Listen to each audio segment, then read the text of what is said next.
So ito update po, Manila serye. Lumabas na din sa mga news outlets like DZRH.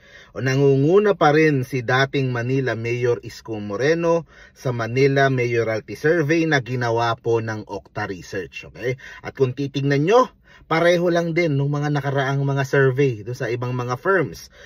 Overwhelming po yung pong lamang ni Yorme Isko. Tapos na ang boxing, ganito pa lang kaaga.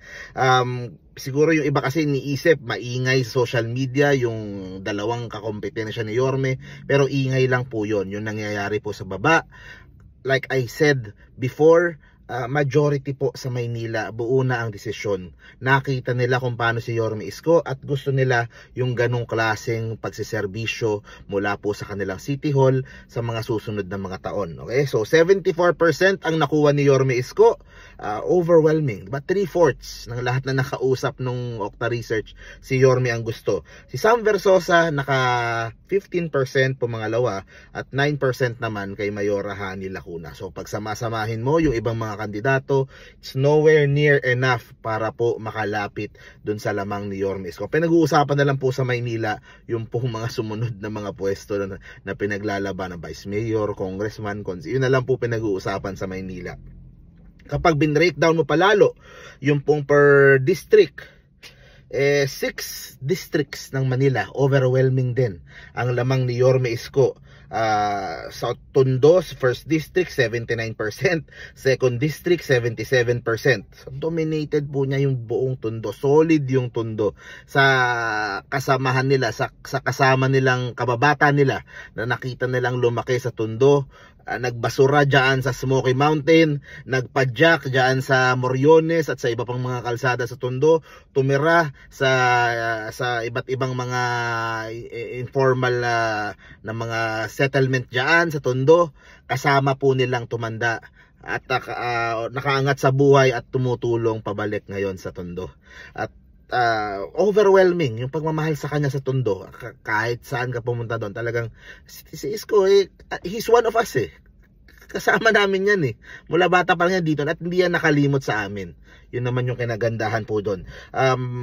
Bukod doon sa first and second district, laki pa rin ng lamang bumaba lang ng konti si Yorme, which is hindi naman mababa, 67%, which is still 2/3 sa 4th district. Okay? Yung 4th district na yan, yung Sampaloc, dyan po medyo tumaas ng konti itong si Sam Versosa with 24%. Kung tutusin, ito yung kanyang distrito, taga dyan siya. May bahay sila dyan. So, taga Sampaloc, yung ang tawag niya sa kanyang sarili daw, Batang Sampaloc. Diba? Ginagaya pa yung mga, pero anyway, 24% siya dyan. Pero sarili niyang distrito, 'di ba? Hindi niya mapanalunan. Ano ibig sabihin nun, 'di ba? Kasi hindi naman siya masyado nakikita ng mga taga Sampaloc dati. Hindi katulad ni Yorme Isko, 20 plus years nang kasama ng mga taga Maynila at ng bawat distrito. Talagang nalalapitan, napupuntahan at nasasabihan ng mga hinaing nila. So, yun bang challenge kay Sam Versosa Kasi sa 4th district pa lang, sarili niyang distrito, hindi niya mapanalo. Paano ka aasa na mananalo ka sa Tondo? 'Di ba? Sa teritoryo ni Yorme. Sa 3rd district na teritoryo ng Asenso Manileño, 'di ba? Ng mga nieto diyan, ng mga buong grupo nila Isko dati nung magkasama pa sila ni Mayora Hani. O tapos pag pumunta ka pa sa 5th district, nandiyan na yung mga Atienza, mga Bagatsing, mga kakampi lahat ni Yorme Isko yan, yung mga Kabaka at yung mga grupo, lahat ng mga grupo nila dyan, diba? Lahat yan solid Isko yan sa 5th district. O dyan medyo nakaangat din ng konti si Sam, naka 21% siya dyan.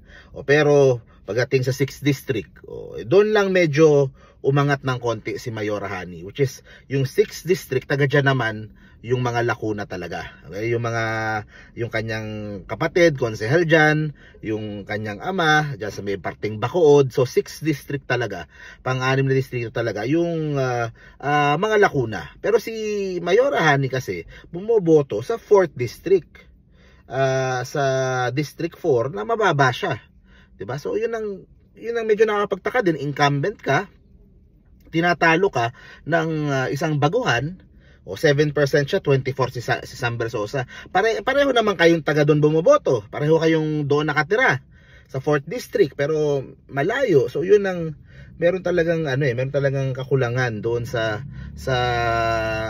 kung ano mang expectations ng Manileño dito kay Mayora, maaaring hindi na deliver ng buo yung gustong makuha sa kanya. Kaya nagre-reflect sa mga survey na ganyan, kahit sarili niyang distrito, naunahan pa siya nung si Sam Bersosa. Tapos dadagdagan mo pa nung problema ngayon sa basura at yung mga ibang mga issue sa Manila.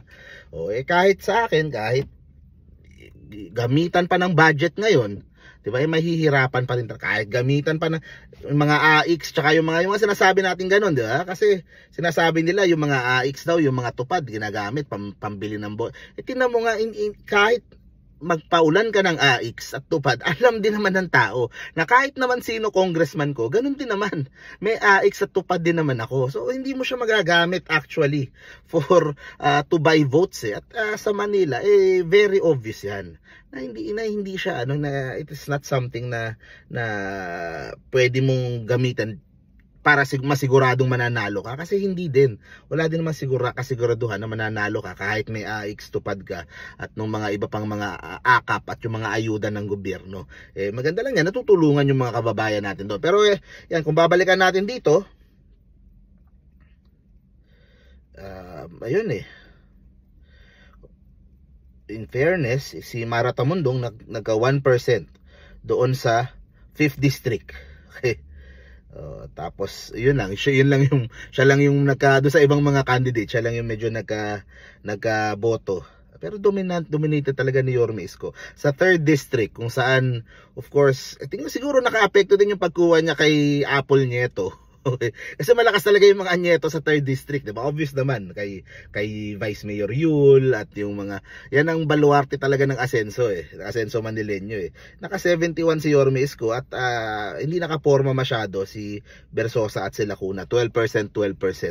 So ang layo pa rin yung nakuhang boto doon sa 3rd district. So with 4 months left bago mag-eleksyon, more or less tapos na boxing Kitang-kita natin landslide. Masyadong malayo na yung lamang ni Yorme Isko para humabol pa yung pong ibang mga kandidato. Ang pinagtatalunan na lang natin sa Maynila, sa totoo lang, is yung mga ibang pwesto. Diba? Yun na lang ang kailangang kumayod at pagtrabahuhan ng gusto para manalo yung buong Yorme's choice.